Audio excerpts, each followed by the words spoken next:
Hello hello students, good evening. आज अपन class 10th का chapter number 4 quadratic equation start करने जा रहे हैं। बेटा क्या स्टार्ट करने जा रहे हैं अपन? Quadratic equation. मैं आज आप लोगों के लिए पहली क्लास बना रहा हूँ, पर मैं पहला टॉपिक ले रहा हूँ क्वाड्रेटिक इक्वेशन, जो कि लगभग सभी बच्चों को क्या लगता है बेटा, सबसे हार्ड लगता है। क्यों लगता है? कि पहले इसके बेसिक को समझना होता है, फिर बेसिक के बाद में अपन को इसके ऊपर जो वर्ड प्रॉब्लम्स बनती है उनको सीखना होता है। जो वर्ड प्रॉब्लम्स जो आती हैं वो बच्चों को काफ़ी दिक्कत करती हैं।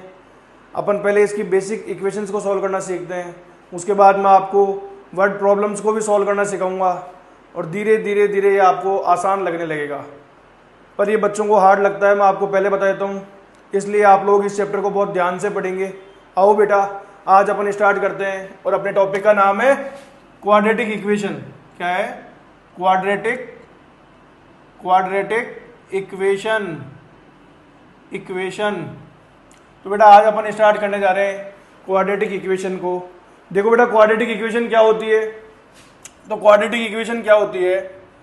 तो बेटा देखो, एनी इक्वेशन, क्या एनी इक्वेशन, एनी की जगह अपन लिख सकते हैं बेटा एन इक्वेशन। क्या? An equation of the form ax square plus bx plus c। क्या बेटा? ax square plus bx plus c equal to 0 where a is not equal to 0। क्या बेटा? Where a is not equal to 0। क्या लिखा मैंने? कि कोई भी equation ax square plus bx plus c की फॉर्म में बेटा, तो वो क्या होगी? अपनी क्वाड्रेटिक इक्वेशन होगी। अब मैं आपसे पूछ रहा हूं कि ये क्वाड्रेटिक इक्वेशन क्यों होगी? तो बेटा बताओ बेटा, क्या होगी, क्यों होगी ये क्वाड्रेटिक इक्वेशन? तो अपन देखेंगे बेटा, ये इसलिए होगी क्योंकि यहां पर जो ये लिखा हुआ है अपना ax स्क्वायर प्लस बेटा ये क्या लिखा हुआ है bx प्लस c। अपन ने देखा कि यहां पर एक्स स्क्वायर लिखा हुआ है, यहां पर x की पावर 1 लिखा हुआ है, पर यहां पर कुछ भी नहीं लिखा हुआ बेटा। तो यहां पर क्या लिखा हुआ है? ये मल्टीप्लाई में क्या है? 1 है। क्या है बेटा? मल्टीप्लाई के अंदर 1। फिर अपन बात करेंगे, जो 1 होता है ना, इस 1 को अपन मैथ्स में x की पावर 0 लिख सकते हैं बेटा। क्या लिख सकते हैं? इस 1 को अपन मैथ्स के अंदर x की पावर क्या लिख सकते हैं? 0। या फिर मैं कहूं किसी की भी पावर जो 0 होती है बेटा, उसकी वैल्यू कितनी होती है? 1। मतलब x की पावर 0 की वैल्यू क्या होती है? 1। फिर अपन यहां पर इस 1 को मिटा करके अपन क्या लिख सकते हैं बेटा? x की पावर 0 लिख सकते हैं। तो अपन ने देखा यहां पर जो हाईएस्ट पावर है, क्या बेटा, जो यहां पर अपनी क्या है? हाईएस्ट पावर किसकी बेटा? Of x। कितनी देर की? अपने को 2। इस जो हाईएस्ट पावर को अपन मैथ्स की फॉर्म में क्या बोलते हैं बेटा? इसमें मैथ्स को अपन बोलते हैं डिग्री। क्या बोलते हैं? डिग्री। तो यहां पर जो अपनी डिग्री है वो कितनी है बेटा? 2 है। तो जिस भी इक्वेशन के अंदर हमारी डिग्री 2 होती है, क्या होती है बेटा? डिग्री 2 होती है, उस इक्वेशन को या उस क्वाड्रेटिक इक्वेशन को, उस इक्वेशन को या उस एक्सप्रेशन को अपन क्या बोलते हैं बेटा? Quadratic equation. क्या बोलते हैं अपन? Quadratic equation. उसे अपन क्या बोलते हैं? क्वाड्रेटिक इक्वेशन बोलते हैं। अब देखो, वापस से देखो, मैं यहां ये बताना चाह रहा हूं बेटा कि जो हाईएस्ट पावर होती है वो क्या होती है? डिग्री होती है। मैथ्स के अंदर किसी भी वेरिएबल की हाईएस्ट पावर क्या होती है बेटा? डिग्री होती है। और यहां पर इस इक्वेशन के अंदर या इस एक्सप्रेशन के अंदर हमें क्या दिख रही है बेटा? डिग्री। तो यहां हमने देखा हाईएस्ट पावर सर x की यहाँ 0 है, यहां पर कितनी है? 1 है, यहां पर कितनी है? 2 है। पर हाईएस्ट कितनी है बेटा? हाईएस्ट है अपनी 2। कितनी है? 2। तो बेटा अपन ने कहा इसकी डिग्री कितनी हो गई? 2। तो जो डिग्री 2 होती है उस इक्वेशन को अपन क्या बोलते हैं? Quadratic equation. क्या यहां तक की बात आप सभी लोगों के समझ में आ गई? क्या आ गई होगी बेटा? तो अब देखो अपन आगे बढ़ते हैं। मैंने आपको यहां ये बताना चाह रहा हूं बेटा कि यहां पर जो लिखा हुआ है ये ax square plus bx plus c। तो मैं यहां पर देखो बेटा, आपने ऑब्जर्व किया होगा कि यहां पर जो है ये वेरिएबल क्या यूज हो रहा है? x। यहां पर भी क्या यूज हो रहा है बेटा? x। और जब यहां पर भी अपन ने क्या किया बेटा? x की पावर 0 लिखा, तो यहां पर भी क्या यूज हो रहा है? x। तो इस इक्वेशन के अंदर हमने देखा कि हमेशा ध्यान रखिए कि वन वेरिएबल यूज होगा। यहां पर क्या यूज होगा बेटा? One variable. मतलब ये जो क्वाड्रेटिक इक्वेशन है, ये क्वाड्रेटिक इक्वेशन के अंदर अपना जो वेरिएबल यूज होने वाला है वो कितना वेरिएबल यूज होगा बेटा? वन। हम जो यहां पर पढ़ने वाले हैं उस क्वाड्रेटिक इक्वेशन के अंदर हमें हमेशा एक ही वेरिएबल यूज होता हुआ नजर आ रहा होगा। उन इक्वेशंस को सॉल्व करना, उनके एप्लीकेशंस को पढ़ना हम यहाँ पर सीखेंगे। अब देखो बेटा आगे बढ़ते हैं, आओ। तो यहाँ तक मैं समझ रहा हूँ कि आपको ये सारी बात समझ में आ गई होगी। एक बार इसे कॉपी कर लो, फिर इसे हम आगे कंटिन्यू करते हैं। लिखो बेटा, एक बार लिखो।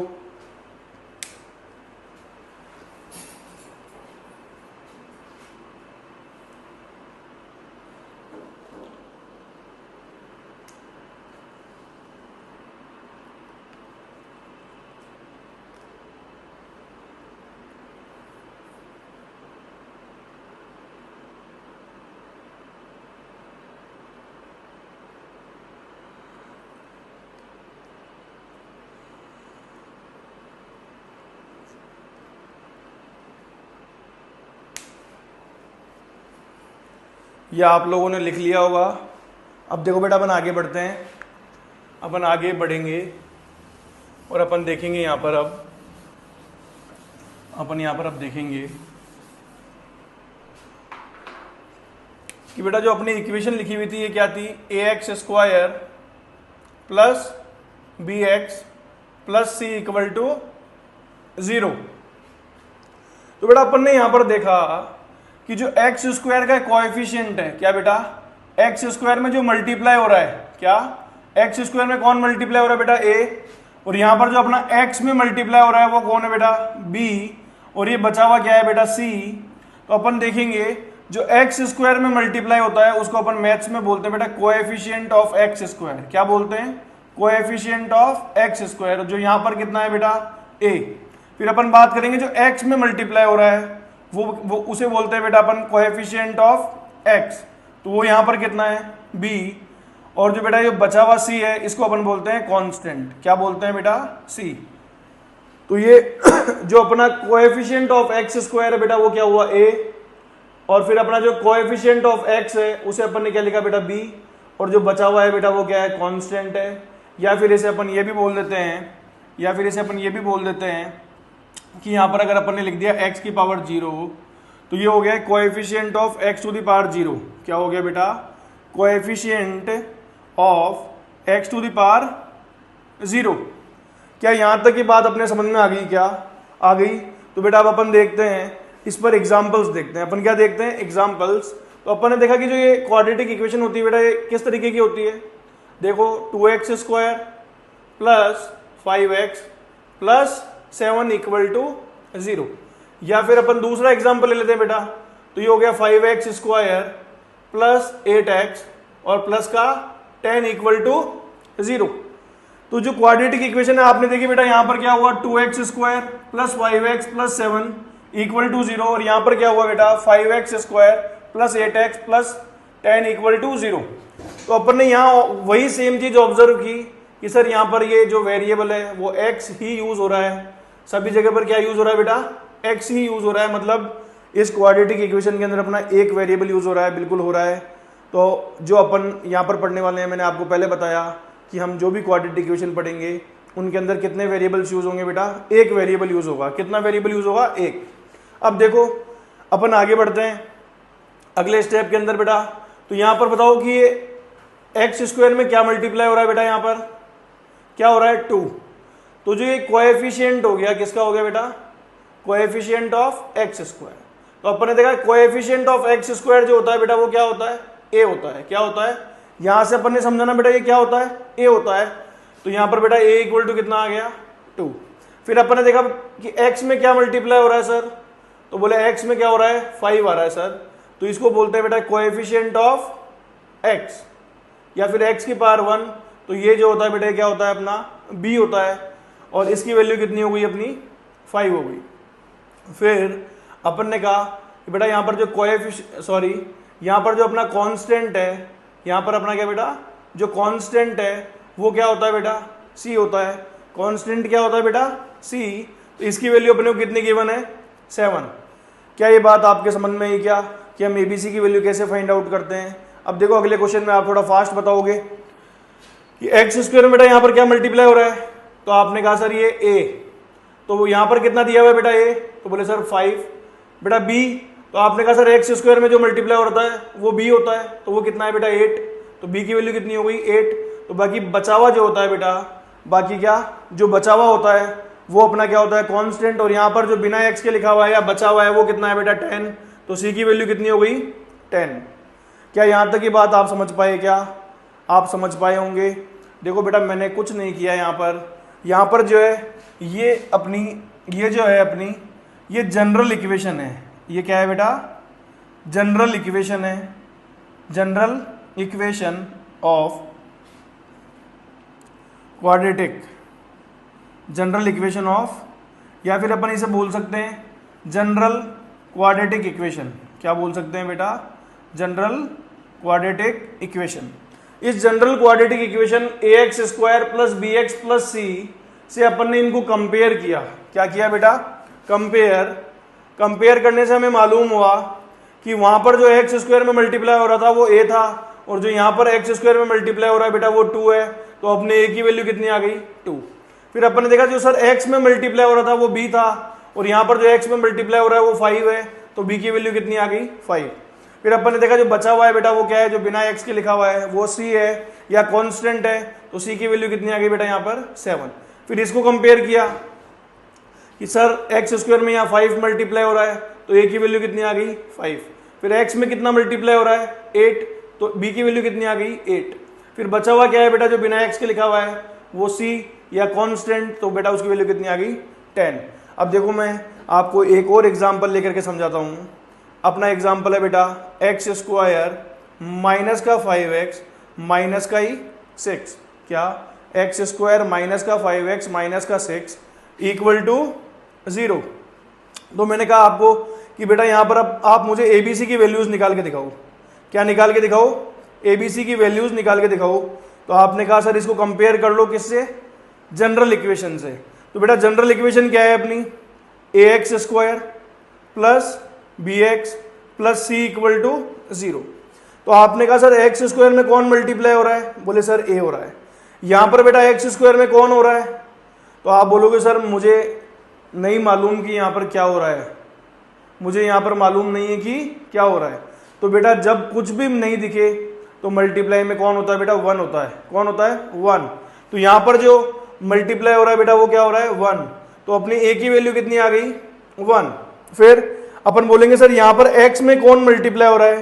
तो बेटा आपको ध्यान देना होगा कि यहां पर कौन हो रहा है? Plus b। तो यहां पर x में जो मल्टीप्लाई हो रहा है बेटा वो कौन है? अपन 5 नहीं बोलेंगे बेटा, अपन को साइन का बहुत ध्यान रखना है। सबसे ज्यादा बच्चा गलती यहीं पर ही करता है साइन कन्वेंशन के अंदर। उसे साइन का ध्यान नहीं होता, वो सिर्फ देखता है कि x में क्या मल्टीप्लाई हो रहा है, तो वो लिख देता है 5। क्या लिख देता है बेटा? वो 5।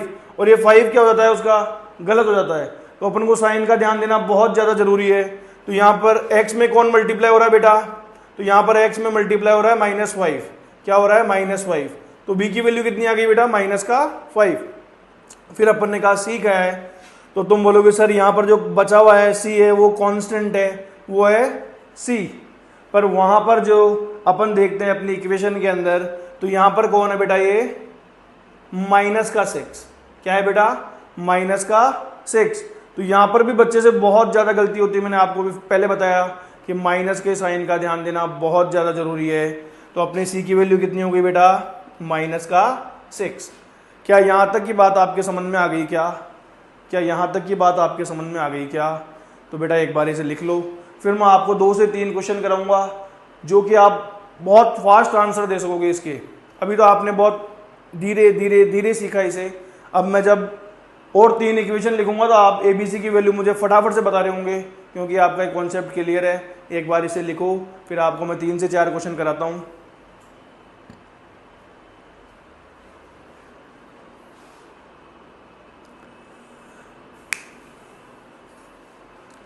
यह आप लोगों ने लिख लिया होगा।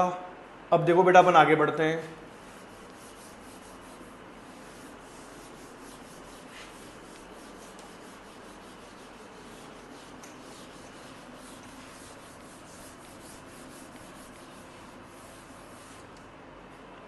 अब देखो मैंने आपके सामने 3 से 4 एग्जाम्पल लिखे हैं बेटा।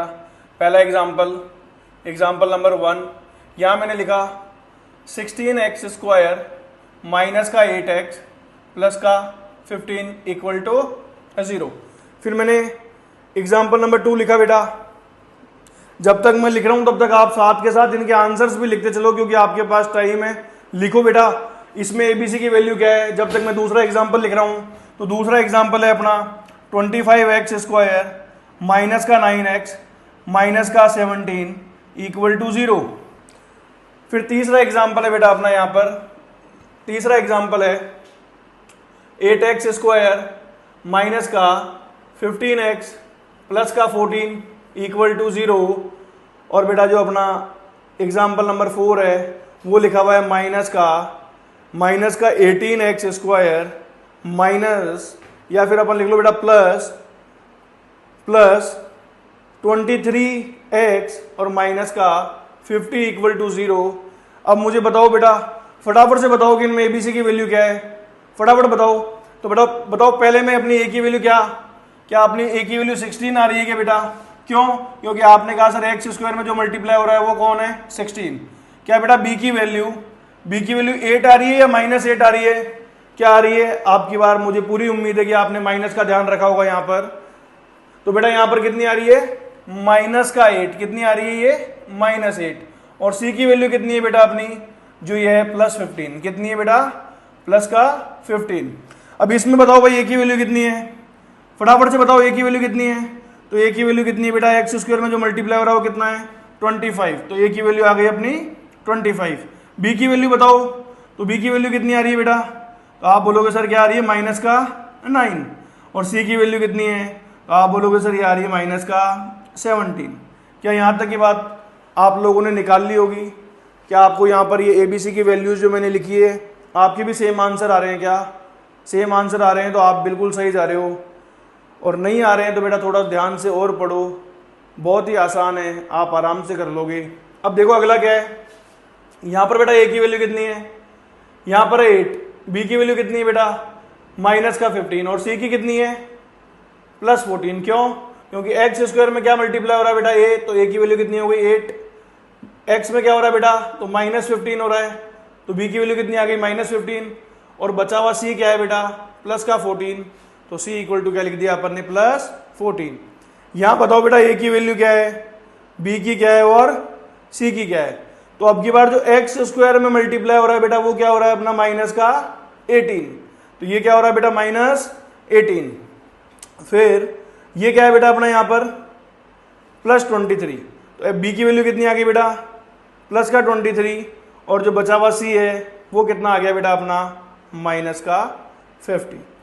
तो ये आपको जो कोएफिशिएंट्स हैं या जो कांस्टेंट्स हैं वो आपको फाइंड आउट करना आ गए होंगे। मैं ये उम्मीद कर रहा हूँ बेटा आपने इन सभी के आंसर्स भी दिए होंगे। ठीक है, तो एक बार इसे कॉपी करो, फिर अपन आगे बढ़ते हैं। लिखो बेटा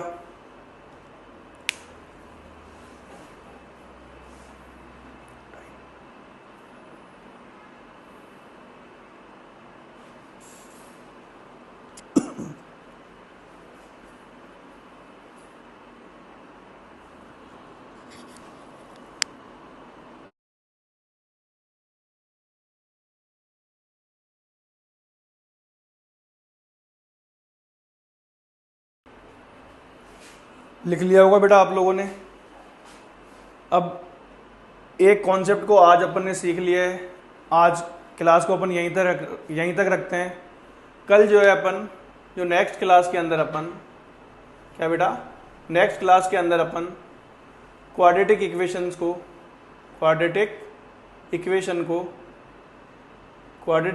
को सॉल्व करना सीखेंगे। क्या सीखेंगे बेटा? सॉल्व करना सीखेंगे। तो आज के लिए इतना ही रखते हैं। आप लोग इससे पढ़ो, नोट्स बनाओ। फिर भी अगर कोई चीज़ डाउट में रहती है तो आप मुझे मेरे व्हाट्सअप नंबर पर मैसेज कर सकते हैं या हमारे टेलीग्राम चैनल पर मैसेज कर सकते हैं। मैं आपकी उस क्वेरी को नेक्स्ट वीडियो में ले लूँगा। आज के लिए इतना ही, धन्यवाद।